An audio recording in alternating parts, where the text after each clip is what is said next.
চলে এসেছি নতুন একটা ব্লগ নিয়ে। তো চলো আগে তোমাদের সাথে আগে ইন্ট্রোটা দিয়ে নিই। তো হাই এভরিওয়ান, সকলে কেমন আছো? আশা করি সকলে ভালো আছো, আমিও খুব ভালো আছি। আজকে মিনি ব্লগ হবে না, আজকে একটু লং হবে।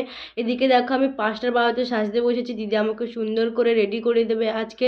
তো প্রথমে আমাকে চুল ক্রিম প্রিম করে দেওয়ার পর আমাকে সুন্দর করে শাড়িটা পরে দিয়েছে। আর এদিকে আমার সাজতে না চোখে না একটু লেগে গেছিলো। তো দিদি আমাকে এখন চুল বেঁধে দেবে। তো আমার সব কিছু এখন রেডি হওয়া শেষ। তো আমাকে কেমন লাগছে সবাই কমেন্ট করে জানো। আর এদিকে আমার ভাগ্নিও রেডি হয়ে গেছে। তখন আমরা সবাই বেরিয়ে পড়বো বিয়ে বাড়ি যাওয়ার জন্য। আর এদিকে আমরা চলেও এসেছি।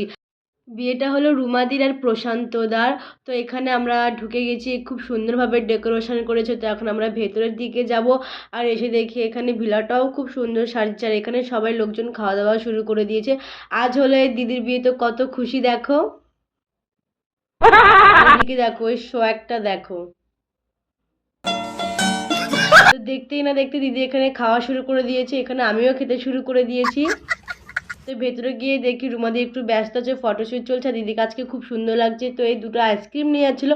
তো আমি একে বললাম আমাকে একটা দিয়ে যা, কারণ একটু লোভী আছে তো। আর এদিকে দেখো খাওয়া দাওয়া করতে চলে এসেছে। আর এদিকে খাওয়া দাওয়ার পর করে এসে দেখি বিয়ে শুরু হয়ে গেছে। তো এখন শুভ দৃষ্টি হবে। তো দিদির বান্ধবী বিয়ের বলে কথা, তো দিদি একটু এনজয় করবো না। এখন সবাই খুব মজা করছিল আর খুব ভালো লাগছিলো দেখতে। তো 12 বছরের প্রেম এদের আজকে পূর্ণতা পেলো। তো ভিডিওটা এ পর্যন্ত, দেখা হচ্ছে নতুন একটা ব্লগে। সবাই ভালো থেকো, সুস্থ থেকো, বাই।